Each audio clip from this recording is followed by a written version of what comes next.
voulons voir Dieu, quand Dieu nous exauce, nous pouvons dire sous un autre langage que nous avons vu Dieu. Parce qu'il est descendu nous exaucer. Répondre à notre demande. Nous l'avons vu. Mais pour le voir, il nous faut un cœur pur. Mais c'est quoi un cœur pur? Heureux ceux qui sont purs dans leur cœur, car ils verront Dieu.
Dieu notre Père Céleste, nous rendons grâce pour la possibilité que nous avons encore eue de rassembler en ce lieu autour de ta parole.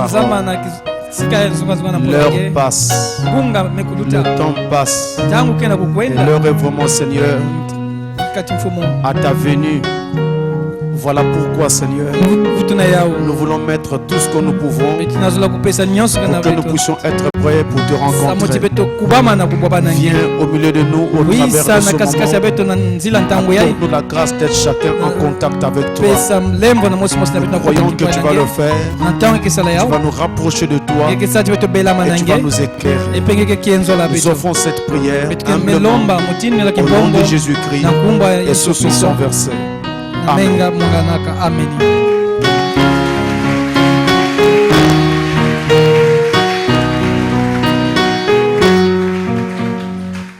Je vous salue tous au nom du Seigneur. Alors nous allons nous lever rapidement. Vous n'oubliez pas notre passage. Jacques chapitre 5, le verset 16. C'est le passage que nous sommes en train d'utiliser pour enseigner sur la prière efficace ou les 5 conditions d'une prière efficace. Mais aujourd'hui, nous allons prendre Hébreux chapitre 7. Hébreux chapitre 5, pardon. Hébreux chapitre 5. Et nous lisons du verset 7 au verset 8. Je rappelais Jacques 5. J'ai rappelé Jacques 5, verset 16 tout à l'heure, parce que c'est notre passage principal. Et là, aujourd'hui, nous prenons Hébreux 5, verset 7 à 8. Nous lisons au nom du Seigneur.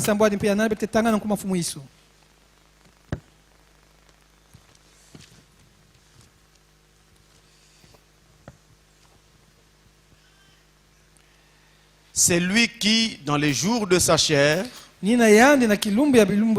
ayant présenté avec de grands cris et avec larmes, des prières et des supplications à celui qui pouvait le sauver de la mort, et ayant été exaucé à cause de sa piété, a appris, bien qu'il fût fils,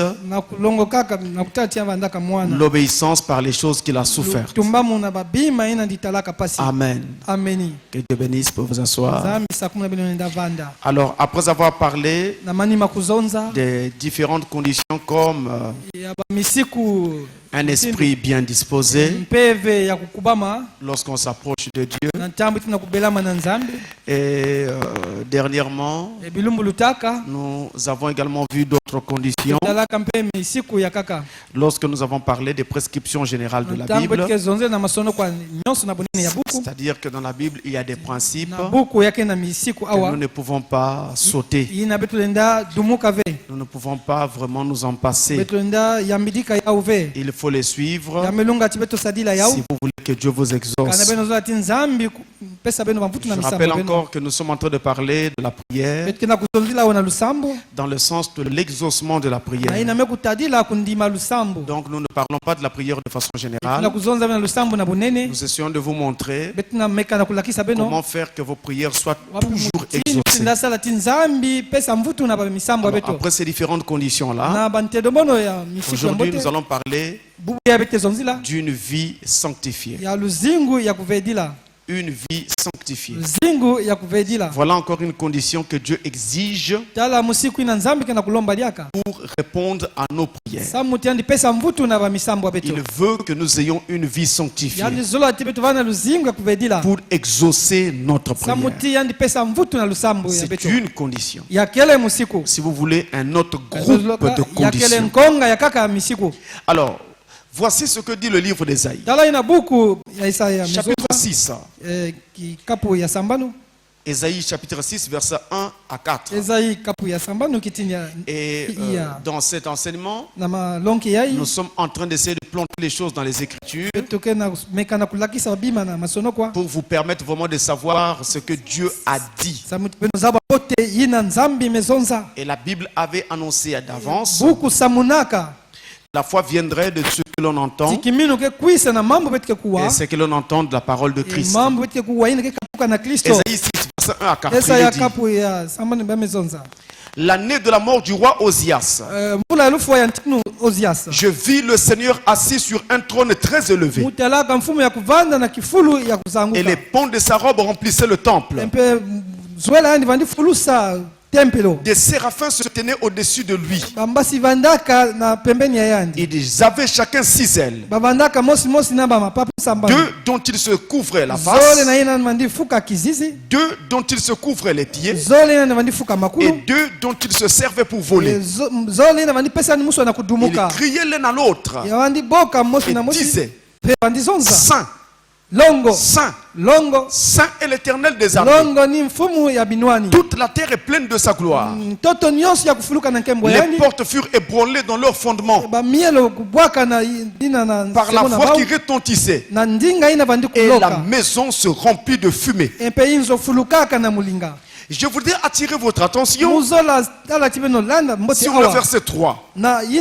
J'y reviens, il est dit, il criait, ces séraphins-là, l'un à l'autre, et disait, Saint, Saint, Saint est l'Éternel des armées.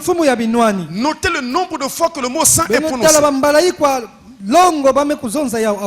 Il est prononcé 3 fois. Et justement, c'est de ce passage que Frère Branham s'inspire pour dire notre Dieu est 3 fois saint. Et la Bible est d'accord avec cela. Il est 3 fois saint.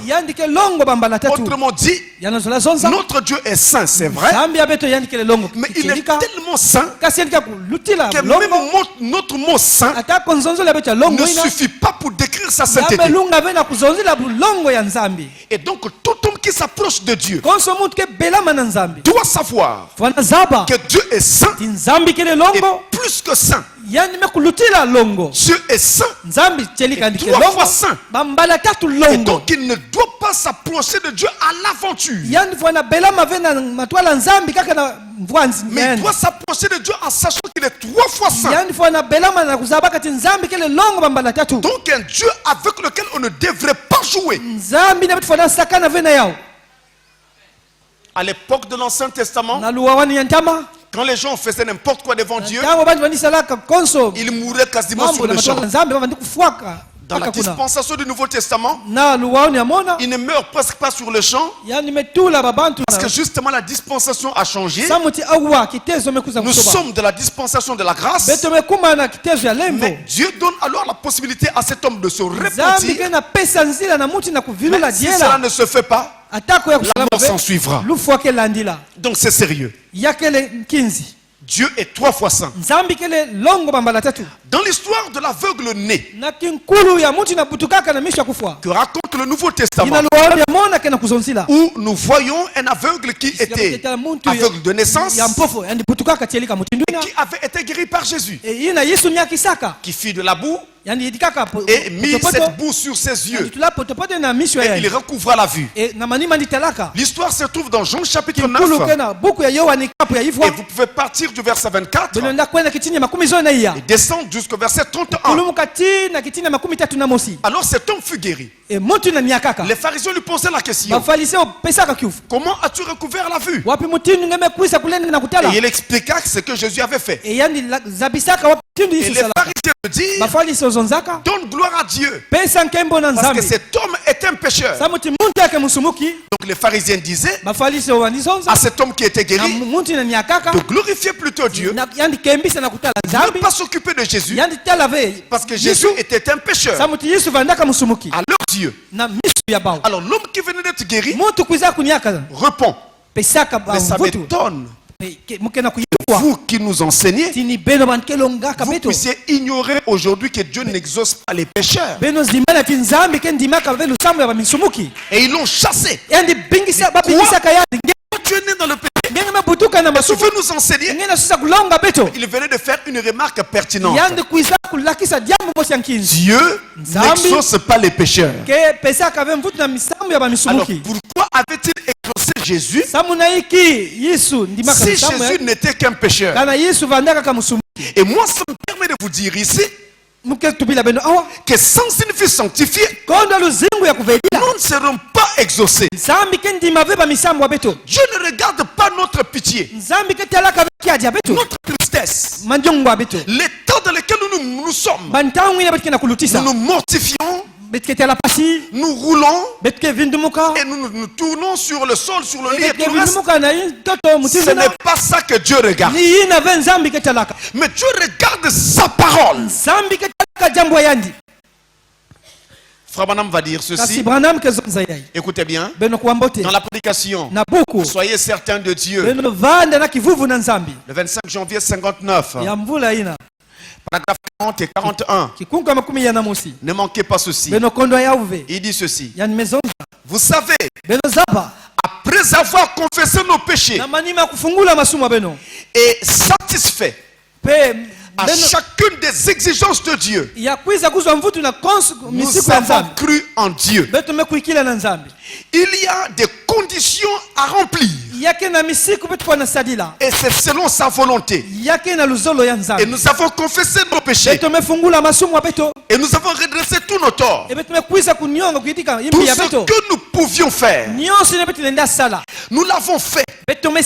Chacune des exigences que Dieu a indiquées, nous y avons satisfait. Et il reste malgré tout silencieux. Il refuse simplement de nous répondre. Je suis sûr que je parle ce matin, donc ce soir, à certaines personnes qui sont en train de passer par là. J'y suis passé moi-même bien des fois. J'examinais alors ma vie passée. Retournons chaque pierre. Et quand je découvrais que j'avais fait quelque chose de mal, je le confessais, disant: Seigneur Dieu, je mettrai en règle. Je me mettrai en règle. Et je le faisais. Puis je revenais, disant: maintenant Seigneur, tu es Dieu, tu me répondras. J'ai bel et bien satisfait à tout ce que tu avais exigé de moi. Et à chaque condition, je l'ai rempli. Plutôt, et chaque condition, je l'ai remplie. Et il refuse toujours de bouger. Il semble rester silencieux. C'est là où vous devez être sûr qu'il est Dieu. Ne soyez pas découragés. Tout ce qu'il faut, c'est que dans votre cœur, vous soyez certain de Dieu. Parce que dans ces conditions-là, c'est Dieu qui est en train de vous mettre à l'épreuve pour voir ce que vous allez faire. Est-ce que vous allez repartir dans le monde? Est-ce que vous allez abandonner la foi? Est-ce que vous allez rétrograder? Ou vous allez continuer à l'aimer? Donc là, il met à l'épreuve votre foi. Alors, avant même que nous ne puissions parler de mise à l'épreuve de la foi, nous devons être sûrs que nous avons satisfait à chaque condition exigée par Dieu. C'est-à-dire confesser nos péchés, mettre en ordre chaque chose, être sûr qu'il n'y a plus rien contre nous devant Dieu. À partir de là, nous pouvons présenter notre demande. Il va nous répondre. Il va nous exaucer. Donc comprenez qu'il y a des prières qui ne sont pas exaucées parce que celui qui prie est dans le péché. Celui qui prie a des choses à confesser. Celui qui prie a des choses à mettre en ordre. Dieu ne peut pas exaucer. Dans ces conditions-là, nous venons de lire Hébreux 5 tout à l'heure.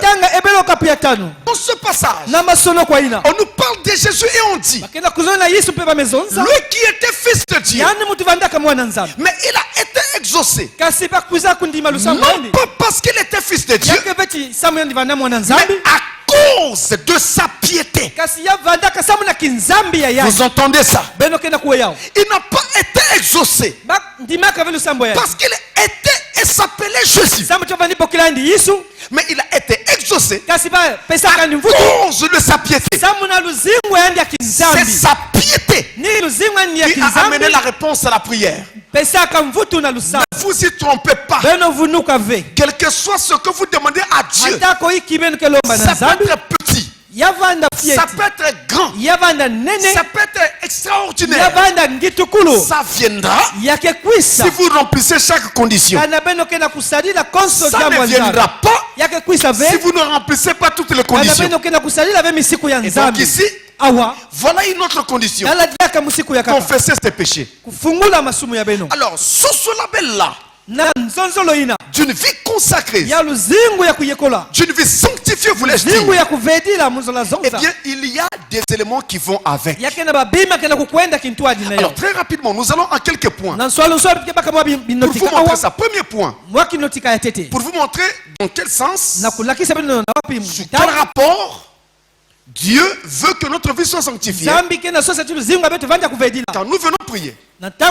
Premier point, une conscience pure. C'est-à-dire que nous devons avoir une conscience pure. Lorsque nous nous présentons devant Dieu pour prier, prenons 1 Jean chapitre 3. 1 Jean chapitre 3, le verset 20 à 22. Regardez. Regardez ceci. Je le prends à l'écran. 1 Jean 3, verset 20 à 22. Car si notre cœur nous condamne, Dieu est plus grand que notre cœur. Et il connaît toutes choses. Bien-aimés, si notre cœur ne nous condamne pas, nous avons de l'assurance devant Dieu. Quoi que ce soit que nous demandions, nous le recevrons de lui. Nous le recevons de lui. Parce que nous gardons ses commandements et que nous faisons ce qui lui est agréable.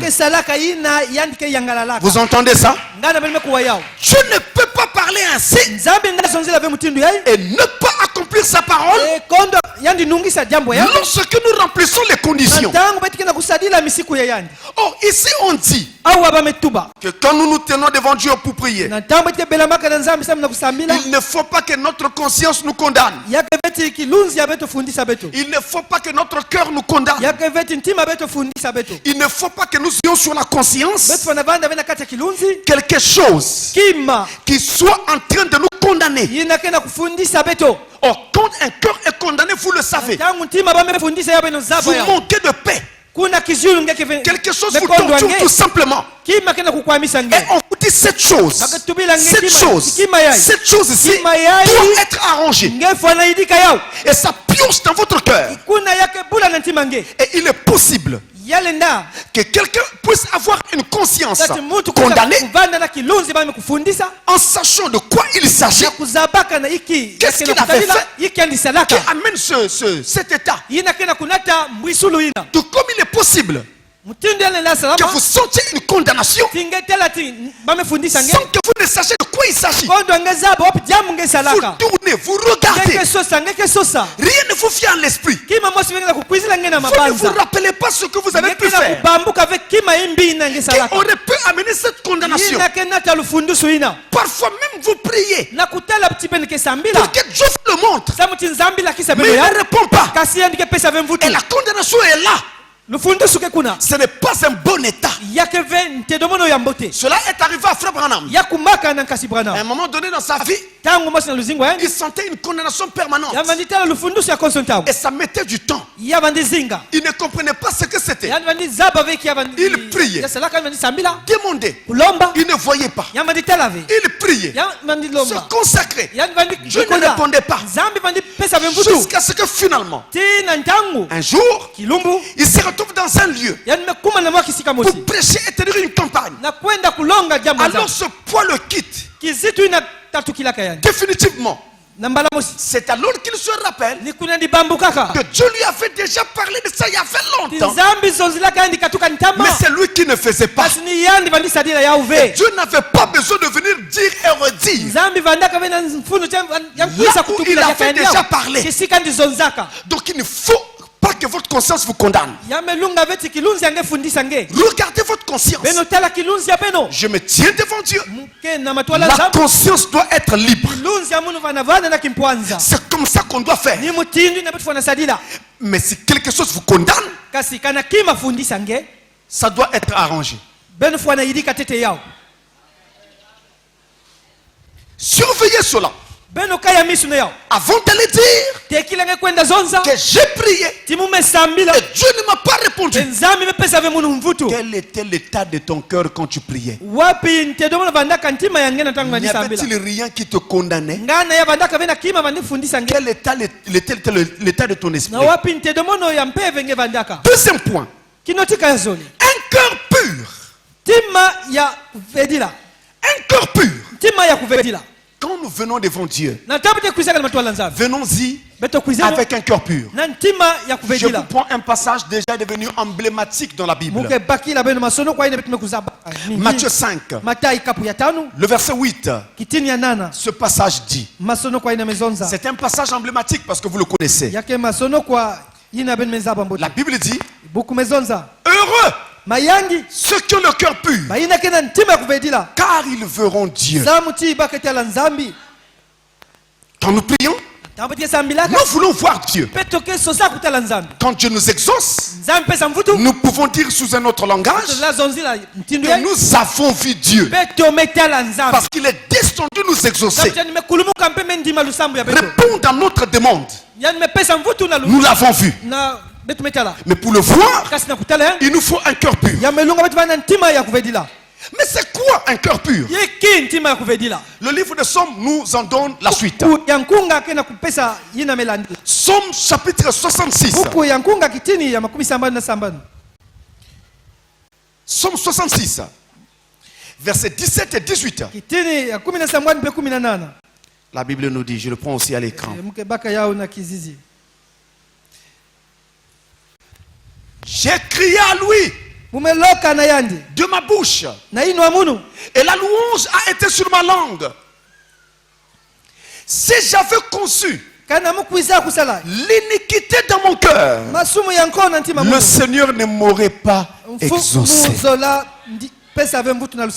Mes frères, on ne peut pas passer à côté de ça. Moi, je suis un homme. Ton diacre n'est qu'un homme. Ton frère n'est qu'un homme. Ta sœur n'est qu'une personne. Nous ne voyons pas ton cœur. Nous ne voyons pas ton cœur. Nous ne savons pas si tu dissimules un péché ou pas. Nous ne savons pas. Mais toi tu le sais. Parce qu'il y a deux personnes que vous ne pouvez pas tromper. Il y a Dieu et il y a vous-même. Vous ne pouvez pas tromper Dieu. Et vous ne pouvez pas vous tromper vous-même.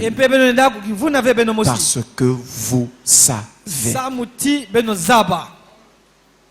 Je vois des gens qui viennent. Pasteur, j'ai tout fait. Et quand je commence un commerce, ça tombe. Quand je fais ceci, ça ne marche pas. J'ai fait cela, ça ne va pas. J'ai pris pasteur, rien ne marche. Mes frères, vous voulez dire que Dieu est devenu un menteur? La Bible dit que si quelqu'un ne paye pas sa dîme, eh bien il est maudit devant Dieu. Pasteur, je paye mes dîmes. Vous le faites et Dieu ne fait pas accompagner de la bénédiction comme prévu, alors Dieu est mort. Ou alors il vit toujours et il est devenu un gros menteur. Est-ce que c'est vraiment vrai? Votre cœur le sait. Dieu ne peut pas mentir. Parce que quand vous payez une dîme aujourd'hui, demain vous ne le faites pas. Après demain vous faites. Après vous ne le faites pas. Pour Dieu, votre sacrifice est annulé. Parce que vous ne savez pas ce que vous faites. Ou pourquoi vous le faites. Alors votre sacrifice est annulé. Ainsi quand vous prierez, vous constaterez que vous n'aurez pas de réponse. Et vous direz Dieu ne me répond pas. Non, c'est vous qui vous êtes éloigné de Dieu. Je lève ma main. Dieu est fidèle et juste pour nous exaucer. La Bible dit qu'il veille sur sa parole pour l'exécuter. Comment vous pouvez venir dire à Dieu que maintenant j'ai compris que tu ne veilles plus sur ta parole? Ce n'est pas possible. C'est nous-mêmes la cause. Si j'avais conçu de l'iniquité dans mon cœur, le Seigneur ne m'aurait pas exaucé. Si je cache un péché dans mon cœur, je ne serais pas exaucé. Nous avons des grands défis. Chaque ici a un besoin. Mais moi je vous dis, le Seigneur Jésus-Christ est vraiment Dieu. Il répond aux prières. Il répond encore aux prières. Et la Bible dit qu'il est le même hier, aujourd'hui et éternellement. S'il a exaucé des gens hier et qu'il ne peut pas m'exaucer moi aujourd'hui, après que j'ai rempli les conditions, c'est qu'il n'est pas Dieu. Mais s'il est toujours Dieu, alors si je remplis les conditions, comme hier, il m'exaucera encore aujourd'hui. Regardez Abraham, qui n'avait pas d'enfant. Sa femme avait même passé la ménopause. Mais comme Dieu avait dit, je te donnerai un enfant, il a fait traîner la chose jusqu'à ce que Sarah passe la ménopause. Pour que quand il va donner l'enfant, que tout le monde voit bien que c'est un miracle qui me vient de Dieu. Mais toi tu n'as pas encore passé la ménopause. Donc Dieu peut te donner un enfant. C'est seulement les conditions qu'il faut revoir. Dans le psaume 73, le verset 1, on dit 73, verset 1. Il est écrit, je vais prendre ça avec vous ici à l'écran. Regardez, c'est vraiment merveilleux. Psaume d'Asaph. Oui, Dieu est bon pour Israël. Pour ceux qui ont le cœur pur, Dieu est bon pour eux. En d'autres termes, Dieu sera votre ami. Il marchera avec vous. Vous l'invoquerez, il vous répondra. Il arrivera même que vous n'ayez pas prié. Vous pensez seulement et la chose arrive. Et c'est là que Dieu est en train de conduire ses enfants. Il faut que chacun de vous sache que Dieu est son Dieu. Je vais être clair. Que Dieu est son Dieu. Pas le Dieu de Pasteur Francis, pas le Dieu de l'Assemblée, mais son Dieu. Chacun doit dire non, mon Dieu, non, mon Dieu. Et ça, c'est une expérience par laquelle vous devez passer. Et le cœur pur vous conduira là. Dieu avait puni toute la maison d'Akab. Et il disait que personne dans la famille d'Akab ne devait avoir une sépulture. Sauf une personne. Le dernier-né. Parce qu'il était pur devant Dieu. Son cœur était droit devant Dieu. Il dit, celui-là, je l'épargne. Il vivra. Il grandira. Et quand il mourra, il aura un tombeau. Les autres, non. Jézabel est morte. Les chiens ont léché son sang et mangé sa chair. Ainsi de suite. Donc celui qui a le cœur pur sera aimé de Dieu. Partout où vous allez, Dieu sera avec vous. Vous voyez comment le monde n'est plus sûr. Où même les avions tombent n'importe comment. Hier, c'était des gens qui posaient des bombes dans les avions. Aujourd'hui, ce sont les pilotes eux-mêmes qui jettent les avions. Vous vous rappelez le dernier accident en date? Un avion allemand qui est tombé pendant qu'il quittait alors qu'il quittait la France. C'est le copilote lui-même qui a précipité l'avion contre les falaises. Donc il a fait décrocher l'avion parce qu'il voulait mourir. Pourquoi pas mourir seul? Pourquoi pas mener les autres avec? Vous voyez? Donc il y a des choses auxquelles nous allons assister qui vont être terribles. Mais pour tous ceux qui connaissent Dieu et tous ceux qui ont le cœur pur, Dieu prendra soin de vous. Quand c'est comme ça, le jour où vous venez prendre ce genre d'avion-là, Dieu va s'arranger pour faire que vous soyez en état à l'aéroport. Et quand vous ratez l'avion, vous commencez à regretter. Oh là là, je vais prendre ce vol. Après, vous apprenez qu'il est tombé. Et vous commencez à venir Dieu. À défaut de cela, il vous parlera directement. Il vous dira ne monte pas dans cet avion. C'est un cercueil volant. Les gens sont à la mort. Mais pour ça, il faut un cœur pur. Il y a des maladies qui frappent partout. Mais que dit l'Écriture? Il est créé de la terreur de la nuit. La flèche qui vole en plein jour. La contagion qui frappe en plein midi. Que 1000 tombent à ton côté. Et 10 000 à ton droit. Tu ne seras pas atteint. Que tes yeux, tu regarderas et tu verras la rétribution des méchants. Autrement dit, l'ange de l'Éternel campera autour de ceux qui craignent Dieu. Rentrez dans un bus, rentrez dans un bus, rentrez dans un avion. Sachez une chose, l'ange du Seigneur vous précède là-dedans. Ne craignez rien, parce que vous avez un cœur pur.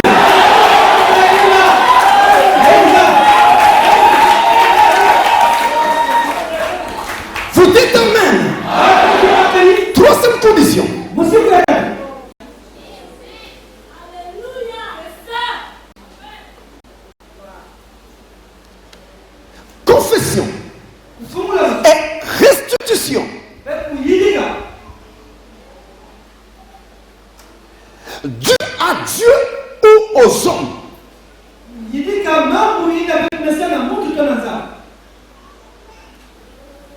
confession et restitution due que nous devons à Dieu ou aux hommes. C'est-à-dire, là où tu es, tu sais que tu as quelque chose contre quelqu'un. Ou parfois, tu avais pris ce qui n'est pas à toi. Ce n'était pas à toi. Mais tu avais pris. Et ça y est toujours avec toi. Comment tu peux venir prier Dieu dans cet état-là? Proverbe chapitre 28. Proverbe 28. Le verset 13. Là il est dit. Écoutez bien. Celui qui cache ses transgressions ne prospère pas. Ne prospère point. Mais celui qui les avoue et les délaisse obtient miséricorde. Il avoue son péché et il arrête et change de voie. Il obtient miséricorde. Il y a donc comme ça des confessions que nous devons à Dieu, voire des restitutions, mais que nous devons aussi peut-être aux hommes, à un frère, à une sœur, peu importe, peut-être même à un parent.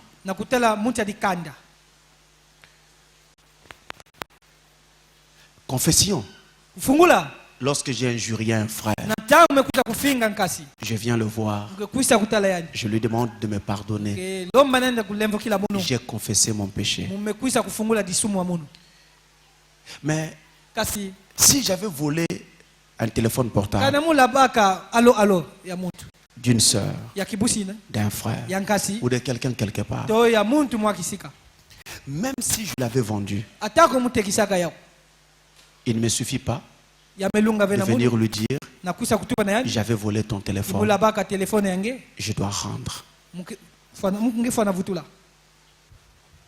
Si j'ai encore le téléphone, je restitue.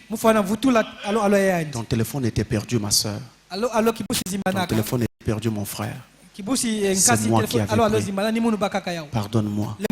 Je ne sais pas quel est l'esprit qui m'anime. Ton téléphone est là. Comment tu vas prier? Dans ta poche, là où tu es là, le téléphone que tu as là, c'est un téléphone volé. Comment tu vas prier? Il y en a qui disent non, je ne l'avais pas volé. Je l'avais ramassé. C'est la même chose. Parce que le téléphone que tu dis avoir ramassé, à l'intérieur, il y a une SIM. Quand un téléphone tombe, ça tombe avec sa SIM. La SIM ne disparaît pas. Donc tu peux rentrer là et voir le propriétaire.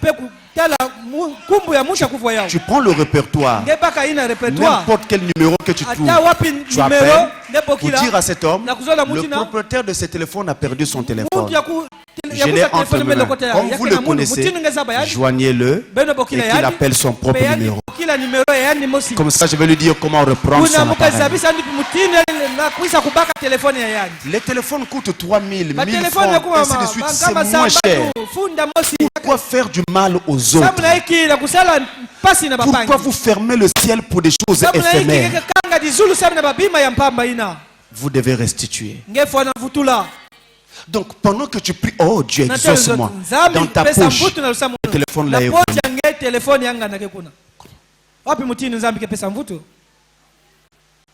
Comment te répondra-t-il?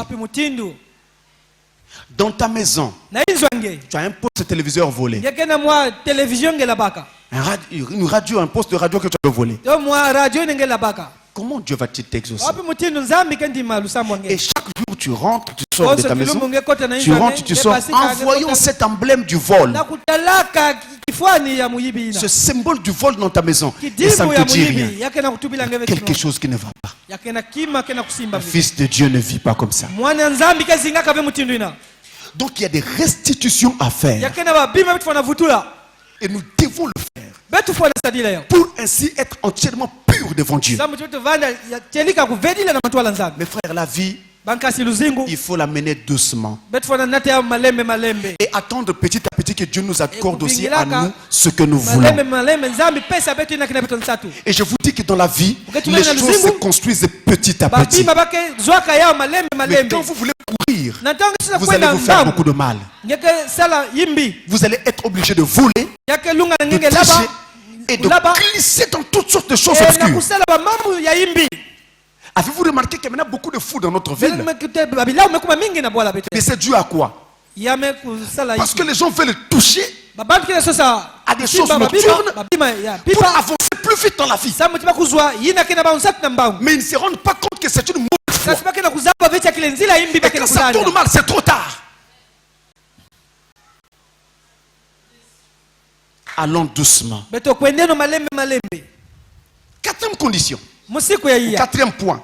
Élever des mains pures.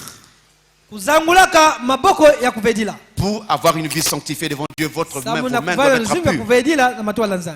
Vos mains doivent être pures. Regardez ceci. Le livre des Psaumes. Au chapitre 26. Psaume chapitre 26. Le verset 6. Là, il est dit. Verset 6. Écoutez ceci.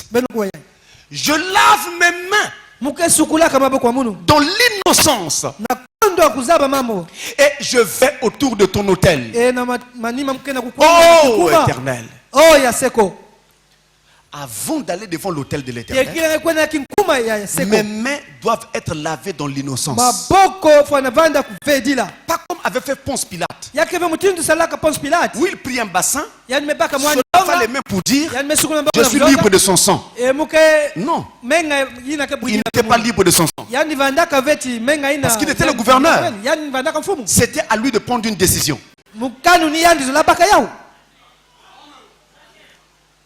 Laver ses mains dans l'innocence veut tout simplement dire se repentir de tout ce qu'on peut avoir sur la conscience comme péché. C'est ce que cela veut dire. Et la Bible montre aussi que nous lavons notre robe tout le temps. Laver sa robe dans l'innocence, c'est n'avoir rien sur la conscience. Alors vos mains sont pures devant Dieu. Et quand vous venez prier et que vous levez vos mains en prière, vous êtes là en train de lever des mains pures. Et le ciel est déjà disposé à écouter et à exaucer. Je reviens et je dis, mes frères, Dieu ne regarde pas à l'ethnie de quelqu'un, à sa nationalité, à la couleur de sa peau, à sa pauvreté ou à sa richesse, pour l'exaucer ou non. Mais Dieu ne regarde qu'à sa parole. Personne ne peut dire c'est sûr que Dieu exaucera un tel, mais il n'exaucera pas moi. Non, tous nous sommes égaux devant Dieu. Dieu n'a pas de fils plus grands et d'autres plus petits. Selon la Bible, nous sommes tous fils et filles de Dieu. Il suffit que les conditions soient respectées. Lavez vos mains dans l'innocence. Lavez vos mains dans l'innocence.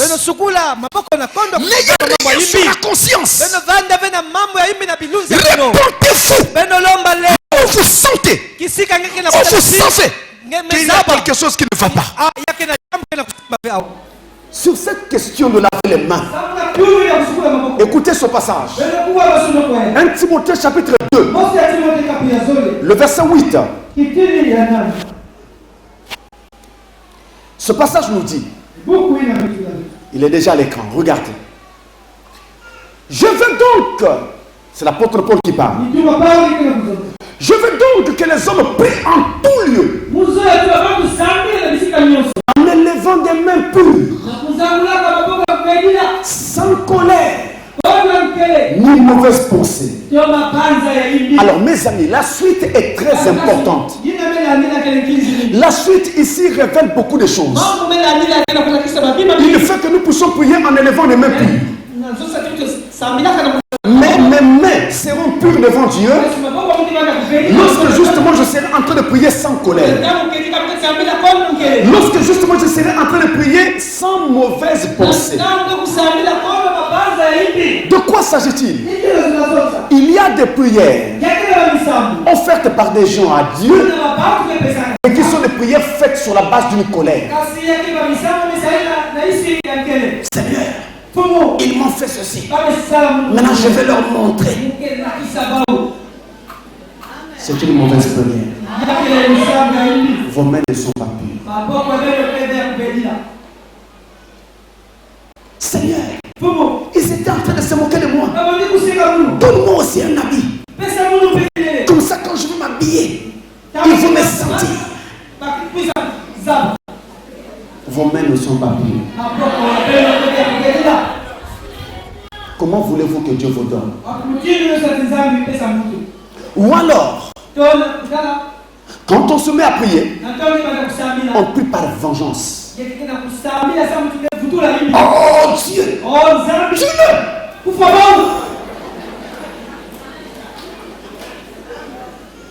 Vos mains ne sont pas pures. L'Écriture veut que nous puissions toujours pardonner et donner l'occasion aux méchants de se repentir et de connaître Dieu. Mais toi, parce que quelque chose n'a pas marché, tu veux que Dieu le tue. Mais si Dieu devait tuer chaque pécheur simplement parce qu'il a péché, il y a longtemps que tu serais mort toi aussi.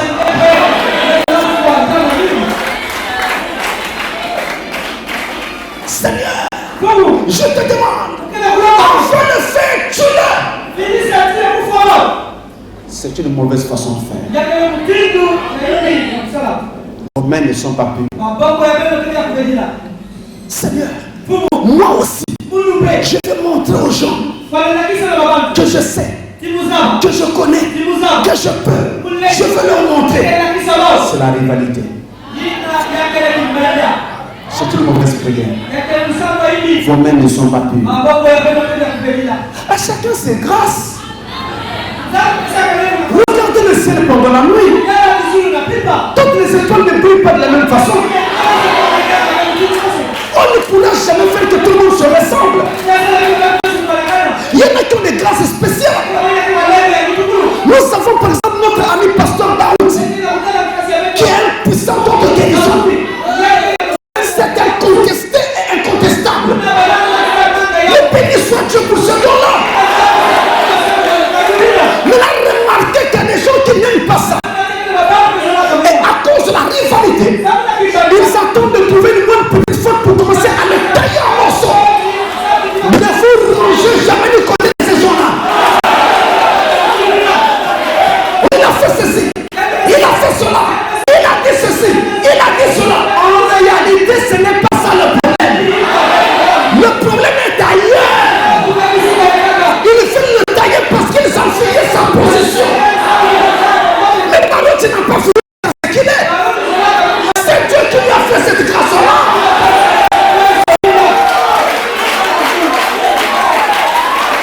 De la même façon, il y en a qui ont le don d'enseigner. Quand ils enseignent, ils mettent tout le monde d'accord. Ils ne fabriquent pas ça. Ils ne poussent pas. C'est un don de Dieu. Ça ne vient pas de lui. C'est Dieu qui doit en tirer la gloire.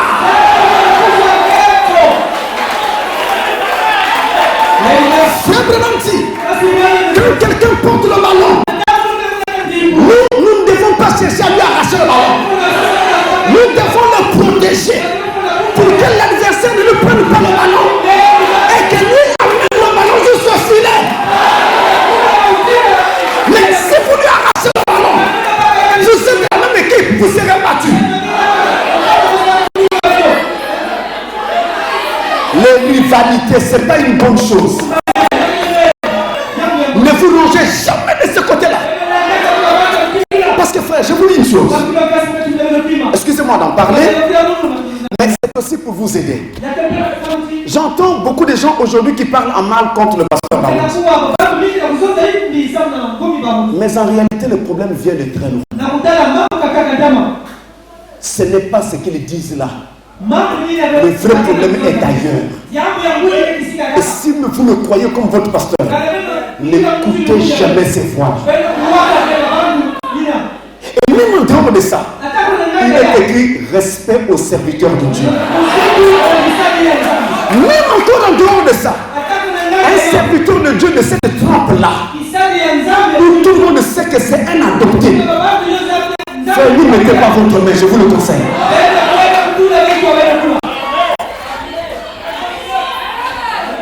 Vous comprenez? Quand vous voyez un ministère dépasser le stade local et atteindre un stade international sans l'effort de tout le monde, faites attention. Dieu est derrière. Ce n'est pas pour rien qu'il est en train d'amener ça au monde. Dieu est derrière. Faites attention. Que vous l'aimiez ou pas, mais c'est le choix de Dieu.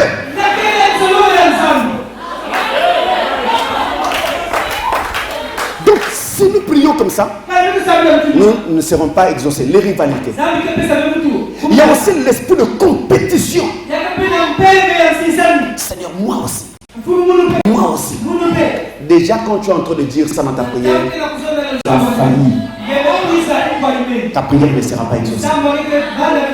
Mais quand tu as besoin de quelque chose, parle normalement devant Dieu. Seigneur, j'ai souvent vu tel don dans un frère. Ça me plaît. Et je te bénis pour ce que tu as fait pour nous.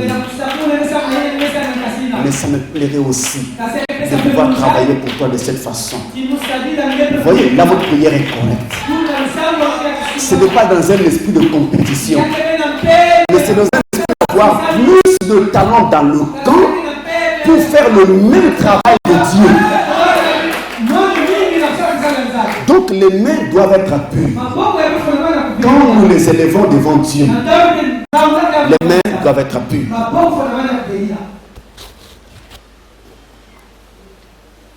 Cinquième point. Nous devons mettre fin au désaccord. Mettre fin au désaccord. Tous les désaccords. Tous les désaccords. Nous devons mettre fin. Regardez, Matthieu 5, verset 23-24, il est dit. 23-24, il est dit. C'est un passage que vous connaissez aussi bien. Si donc tu présentes ton offrande à l'autel, autrement dit, si tu pries, et que là tu te souviennes que ton frère a quelque chose contre toi, laisse là ton offrande devant l'autel et va d'abord te réconcilier avec ton frère. Puis viens présenter ton offrande. Voyez-vous, nous devons mettre fin aux disputes et mettre fin aux animosités et nous réconcilier. Dans nos familles, il y a beaucoup d'animosités. Des gens avec lesquels on ne parle plus. Fort malheureusement, ça se passe même dans les églises où on ne salue plus un tel. On se croise et on passe parce qu'il y avait eu quelque chose qui n'avait pas marché entre vous. Vous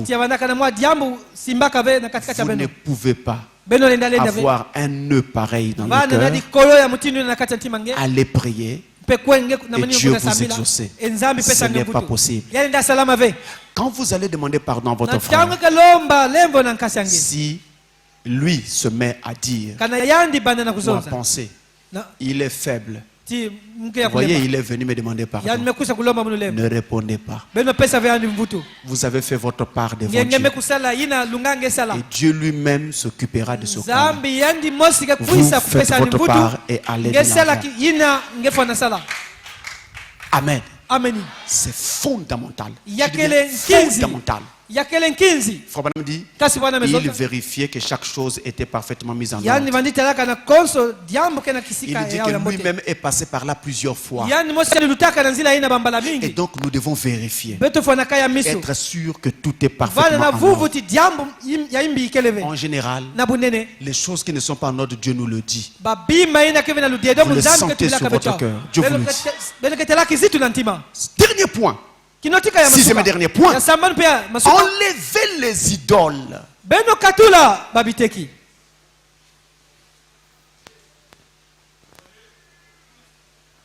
Enlevez les idoles. Toujours dans le cadre d'une vie sanctifiée. Alors, regardons ce passage pour terminer. Ézéchiel chapitre 14. Le verset 3.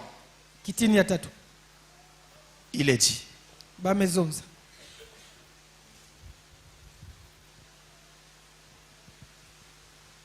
Écoutez bien, il est dit. Fils de l'homme, ces gens-là portent leurs idoles dans leur cœur.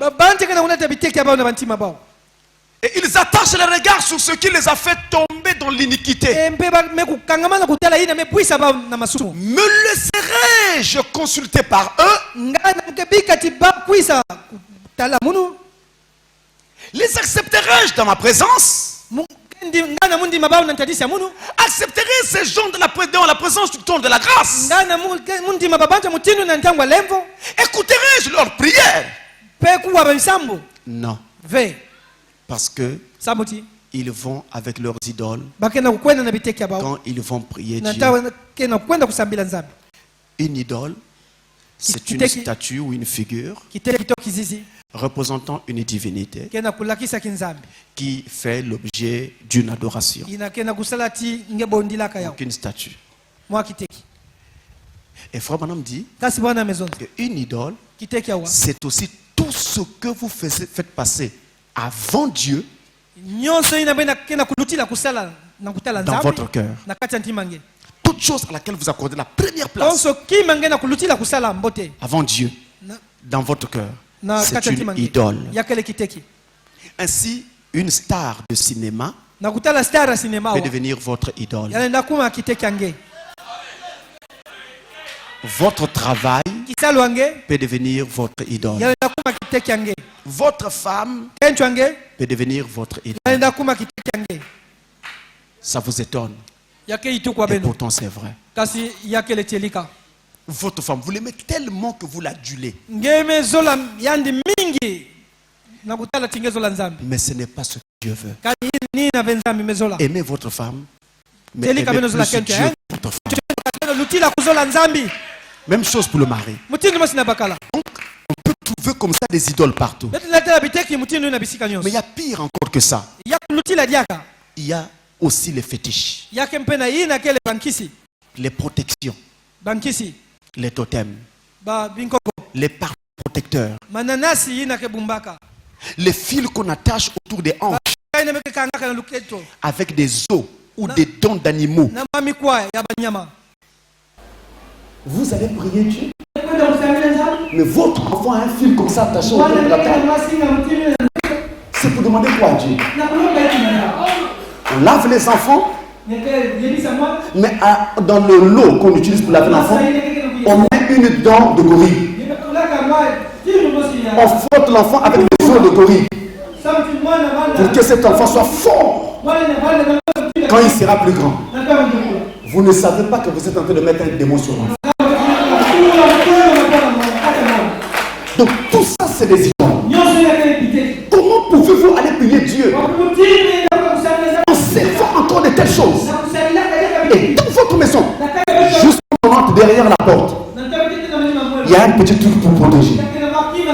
Parce qu'on se dit, le Saint-Esprit est là pour me protéger. Mais si un démon vient et que le Saint-Esprit rate, le fétiche là nous rate.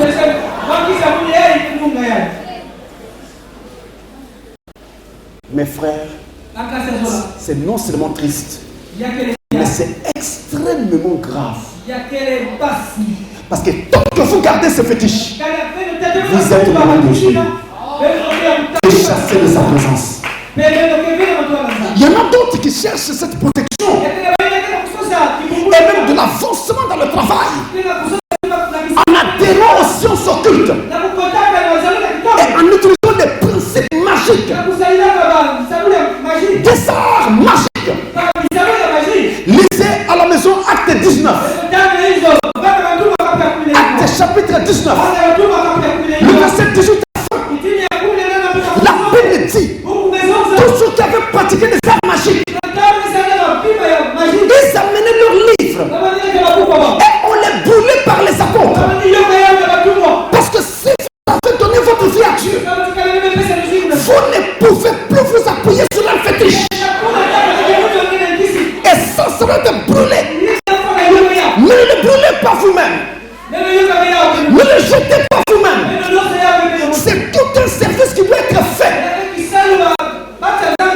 un homme de Dieu ou un diacre qui doit le faire devant vous.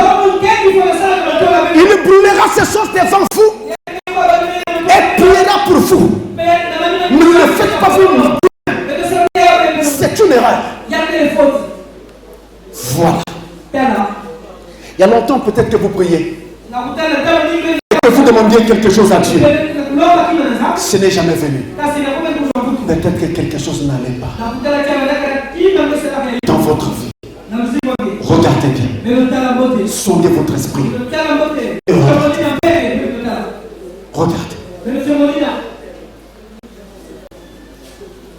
La Bible dit, Ésaïe 59, verset 1 à 2, vous regardez à la maison. La main de l'Éternel n'est pas courte pour nous secourir, mais ce sont nos péchés et nos crimes qui font obstacle. Nos péchés et nos crimes qui font obstacle. Dieu est prêt à nous exaucer. Sa main n'est pas courte pour nous aider, mais nos péchés l'empêchent d'intervenir. Ainsi, où que vous soyez, qui que vous soyez, chacun a intérêt à ne rien avoir sur la conscience et à laver ses mains dans l'innocence pour avoir une vie sanctifiée et parler devant un Dieu qui est 3 fois saint. Et je voudrais maintenant que les églises du message comprennent que Dieu n'est pas n'importe qui pour que nous allions le prier dans n'importe quel état. Il est 3 fois saint et nous devons tout mettre sous le sang avant de nous présenter devant Dieu.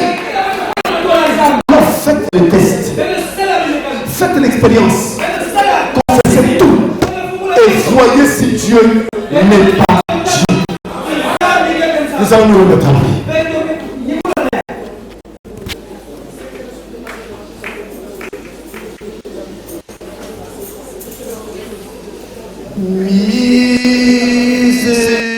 Miséricorde insondable,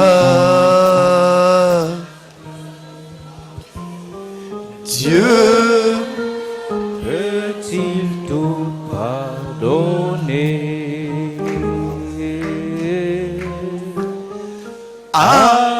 Absous d'un si grand coupable, et mes péchés oublient. Jésus, je viens. Jésus, je viens. Je viens à toi. Tel que je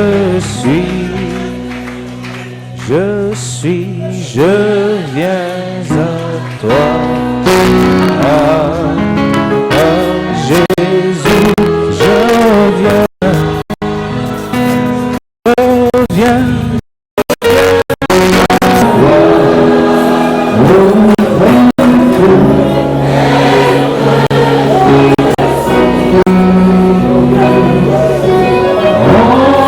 Que chacun se remette à Dieu en priant. Parlez-lui. La main de l'Éternel n'est pas contre pour nous secourir. N'oubliez pas. La main de l'Éternel n'est pas contre pour nous secourir. N'oubliez pas cela. Sa main n'est pas contre pour nous secourir. Mais ce sont nos péchés. Ce sont nos crimes qui nous empêchent de nous exaucer. N'oubliez pas cela.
Sa main. Où que vous soyez là, levez seulement votre main.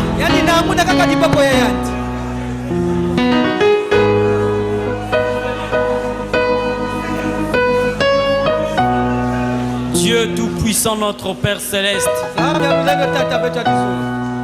la parole que nous venons d'écouter ce soir n'est autre que l'expression de ton amour envers nous. Il est écrit dans les Saintes Écritures, tu leur envoyas ta parole et ta parole les guérit. C'est sous le sang versé de l'agneau, Seigneur, que nous venons humblement devant ta présence, reconnaissant premièrement nos fautes, reconnaissant que nous ne valons absolument rien, reconnaissant que nous t'avons attristé d'une manière ou d'une autre, par nos pensées, par nos paroles, par nos actes. Nous t'avons offensé, Seigneur. Et si tu avais versé le sang, ton sang à la croix, parce que tu connaissais dans quelles conditions nous sommes, la condition du péché. Oh Dieu Tout-Puissant, toi qui écoutes les prières des saints, ce soir nous voulons nous repentir devant ta sainte et divine présence. Laisse que ton sang qui coula à la croix puisse laver tous nos péchés, puisse laver toutes nos iniquités, puisse pardonner toutes nos imperfections. Car ton prophète Branham a dit, nous ne pouvons qu'avoir une communion parfaite avec toi quand nous sommes sous le sang de Jésus-Christ.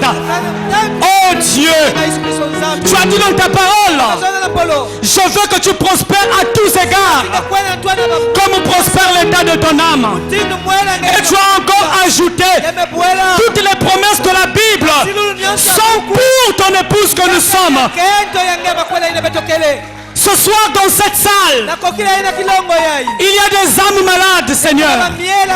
Ce soir dans cette salle, il y a des corps malades. Ce soir dans cette salle, il y a des besoins à foison. Mais tu as dit, Seigneur, tu as pris la paternité pour dire, je suis celui qui exauce les prières. Ainsi, Père bien-aimé, nous prions, Seigneur, que toutes nos maladies se transforment en santé ce soir. Au nom de Jésus-Christ, que la pauvreté ce soir se transforme en richesse.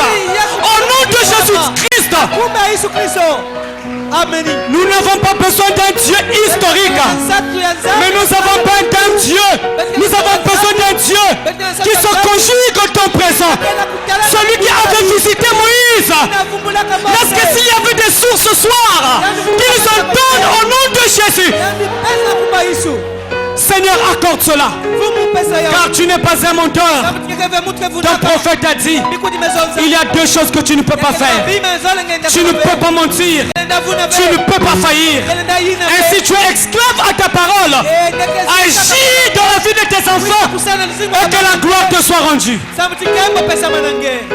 Merci pour le vase que tu as utilisé. Remplis-le davantage de ta puissance. Laisse que comme tu nous as dit ce soir, que nous puissions protéger ce ballon que tu as placé dans ce ministère. Afin que, oh Dieu Tout-Puissant, que ta parole se répande partout dans le monde entier. Et que les hommes se convertissent davantage, Seigneur. Nous croyons que tu l'as fait. Nous croyons que tu nous as exaucés ce soir. Ainsi nous pouvons dire à l'unisson, gloire à Jésus-Christ et honte à Satan. Au nom de Jésus-Christ notre Dieu. Amen. Amen.